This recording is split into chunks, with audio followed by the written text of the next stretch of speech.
Sejam bem-vindos de volta ao nosso canal de Global Mission School. Hoje estamos aqui com a pastora Rebeca. E hoje nós queremos aproveitar esse tempo para falar com as meninas. Tá bom. Então eu coloquei uma caixa no Insta para elas perguntar coisas para a senhora. E eu recebi tantas perguntas, então eu escolhi alguns para a gente receber essa sabedoria da senhora. Então, a primeira pergunta aqui é como identificar se o servo de Deus ou está fingindo para te conquistar? Achei uma boa pergunta, né? Uma boa pergunta. Realmente, hoje em dia, a gente tem que ter muito cuidado mesmo. Porque o sistema do mundo é muito fingido, né? É muita falsidade. A pessoa aparenta ser alguém que ela não é. Então, como que eu vou ter certeza se ele é um homem de Deus ou não? Sim. Então, primeira coisa, eu acho que você tem que dar tempo. Não apresse essa decisão, entende? Tem que conhecer o rapaz. Tem que estar, assim, andando perto, andando juntos, vendo ele jogar bola. Atitude, né? Quando perder. Vendo ele jogar, talvez, jogos de cartas com amigos. Vendo como ele é numa reunião de oração, numa vigília. Se ele vai ficar lá orando mesmo, ou se ele vai estar no celular. Então, tudo isso é como ele trata os pais dele. Sim. Quais são as amizades dele? Porque a gente conhece muito a pessoa pelas suas amizades. É verdade. Porque nós nos tornamos muito igual às pessoas com quem nós andamos. Então, essas coisas assim, essas observações de conhecer bem a pessoa na área social, né, na área com sua família, com seus amigos, na área espiritual, na igreja. Qual o ministério que ele está envolvido? Qual é o que o pastor dele fala sobre a vida dele? Sim. É muito importante. Aquele preparo que nós sugerimos de ter o apoio total dos seus pais. É muito importante porque os seus pais vão te dar muita sabedoria também. Às vezes os pais percebem coisas que o jovem que está apaixonado não repara. Fica um pouquinho cego, Fica muito cego, às vezes, quando só vê estrelinhas e coraçõezinhos, né? E também, qual é a opinião dos seus líderes espirituais? Conversa com o discipulador dele, conversa com o pastor dele, o pastor de ministério, vê se ele está se envolvido, se ele está liderando um life group. Sim. Tudo isso, né? Muito, muito importante conhecer bem. É verdade. E às vezes você apaixona tão fácil e quer criar uma pessoa que nem existe, que não né? existe. Na mente já decidiu que ele é assim, em vez de ficar com os olhos abertos de isso conhecer. Mesmo. Muito bom. Mas nessa mesma pegada, outra pergunta, como saber se é a pessoa certa para casar?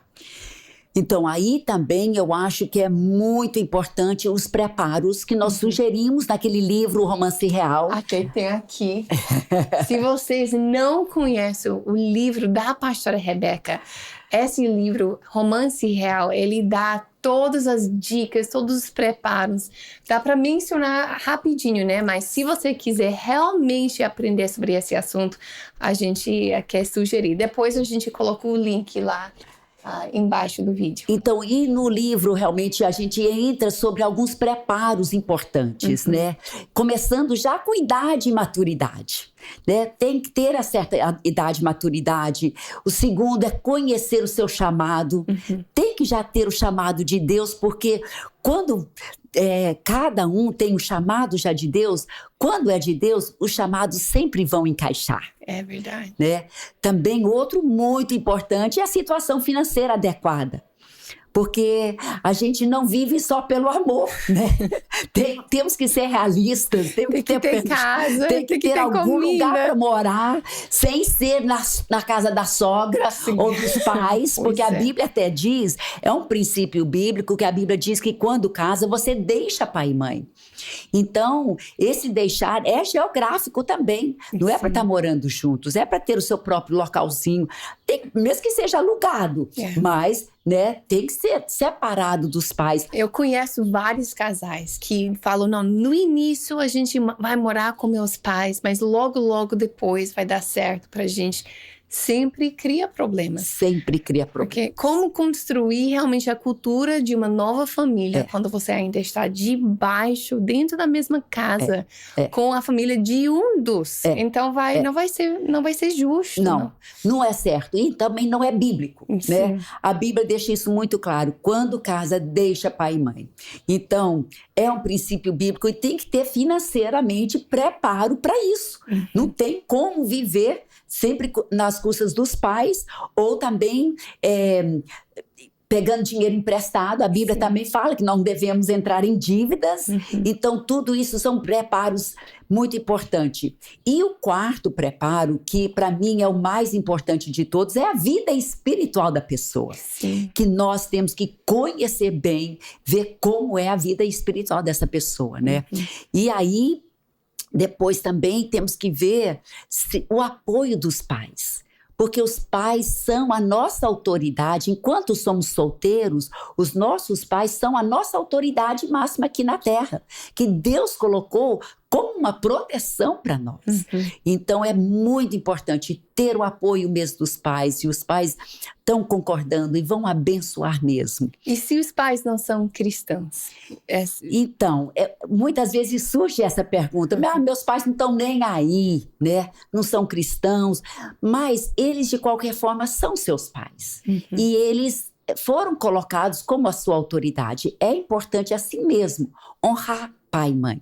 A Bíblia diz que é o primeiro mandamento com promessa, né? Quando nós honramos pai e mãe e nós obedecemos nossos pais, é o primeiro mandamento com promessa para que tudo nos vá bem e tenhamos longa vida sobre a terra.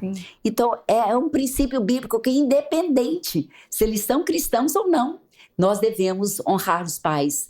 E então, esse apoio deles é importante. E se eles ainda não estão apoiando, mas você realmente crê que é a pessoa certa, ora e espera.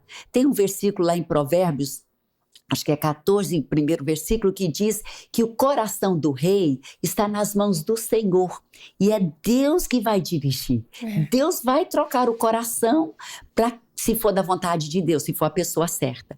Mas é importante os filhos não manipularem os pais e forçando a barra com eles. Não. Ouça seus pais, é muito importante. E Deus vai até ajudar os pais para eles acertar no tempo certo. Isso né? mesmo, isso mesmo. E é incrível, quando, mesmo se demorou, mas quando o dia chegar, eles dão a bênção de celebrar aquele casamento, sabendo que realmente foi feito tudo direitinho.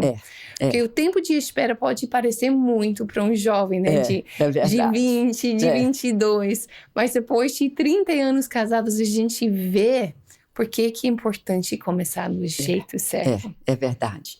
E também os nossos líderes espirituais também têm muita sabedoria. É um preparo importante de você ter também o apoio deles, né?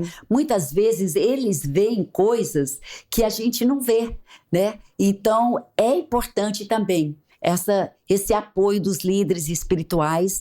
E aí o último que eu sempre digo é também tão importante, é aquela certeza, aquela paz. Quando você tem certeza que essa é a pessoa que Deus escolheu para você, você vai ter paz. Você vai ter aquela certeza no seu coração. Isso é muito importante, porque se você não tiver certeza, quando surgir um conflito no lar, porque nós somos humanos, vai surgir conflitos. Então, mas quando a gente tem aquela certeza que é a pessoa que Deus escolheu para mim, então nós vamos sentar e vamos resolver os conflitos. Mas se eu não tiver aquela certeza, o inimigo já vai jogar aquela mentira na minha cabeça e vai ficar falando, não adianta você tentar, você casou com a pessoa errada, não vai dar certo mesmo. Por que você fica tentando? Não adianta, né? E você vai logo cair na do inimigo e ter a separação e o divórcio, que não é o plano de Deus. Mas quando você tem a certeza que é de Deus, aí sim, vocês vão sentar, vão resolver os conflitos como pessoas maduras. É verdade. Eu lembro que antes de estar com Isaías, eu tinha outro relacionamento. E eu estava orando e estava com muita dúvida mesmo. Será que é isso mesmo? Toda vez que eu orava, eu senti mais dúvida.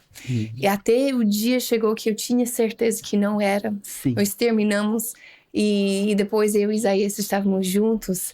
E houve um tempo que eu estava de novo com dúvida, alguns conflitos. E toda vez que eu orava, Deus falou: paciência, Nicole. Paciência. Persevere, paciência. Olha, a diferença, E foi muito diferente. Não era que, era tudo perfeito. Sim. Porque tinha ainda algumas dificuldades, né? Sim. Mas era aquela... Eu até lembro falando, mas Deus, isso tá difícil. E ele sempre... Não, Nicole... Paciência. Muito lindo. E até que eu tinha essa convicção. Sim. É a pessoa certa. Eu casei com essa plena convicção. Sim. E realmente tem ajudado demais de saber, não, é Deus que nos uniu. Ninguém vai separa. nos separar. Isso mesmo. É muito lindo. Muito legal. Vale a pena. Vale a pena esperar, né? Vale a pena esperar. Isso mesmo. E a última pergunta para hoje. Tem uma menina que falou, na minha família... quase todos os casais têm se divorciados ou têm casamentos ruins. Por isso, eu não tenho vontade de casar. Será que isso é de Deus?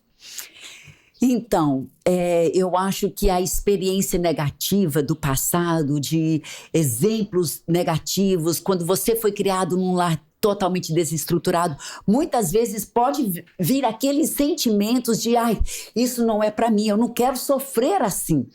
Agora, eu acho muito importante que com Deus, quando nós desenvolvemos essa intimidade com Deus, nós sabemos que essas maldições do passado não precisam ser passadas para nós. Nós podemos ficar livres essas maldições. Terminam comigo, Glória não vão continuar. Então, eu não vou sofrer essas maldições, eu não vou sofrer essas mesmas coisas, porque a minha vida vai ser baseada em princípios bíblicos. E desde o início, o plano de Deus para o homem foi casamento. Sim, glória a Deus. Glória a Deus, né? Glória a Deus que foi Deus. Deus é muito romântico, né? Gente, é demais. Porque foi ele que decidiu que não era bom que o Adão ficasse só. Então, foi ele que planejou o casamento. Então, nós sabemos que é a maneira de procriação, é através do casamento. Então, talvez tem certas pessoas que têm um chamado para ser um celibato, né? Para serem solteiros pelo reino. Porque Deus vai poder usá-los mais solteiros do que casados. Mas nunca essa decisão deve ser porque eu vi os outros sofrerem e eu não quero sofrer. Mas deve ser, não, porque esse é um chamado que Deus tem para mim. Então aí sim, mas nunca porque, né, de medo do que isso vai acontecer comigo também. Não, nós podemos quebrar essas maldições. Amém. E podemos ter uma vida muito feliz. Amém. Deus não fala com a gente através de medo. É verdade, é verdade. Então, se isso é você... Antes, tem que ir atrás de ser liberto disso e entender o plano de Deus para a sua vida. Porque senão você pode estar perdendo a melhor coisa que Deus tem para você. E muito legal. Muito obrigada, pastora Rebeca. Tem muitas outras perguntas, mas vai ter que ficar para a próxima vez. Tá certo. E a gente quer encorajar você a se inscrever no nosso canal, porque vai vir muitos outros vídeos incríveis para vocês. Tchau, gente. Tchau, tchau.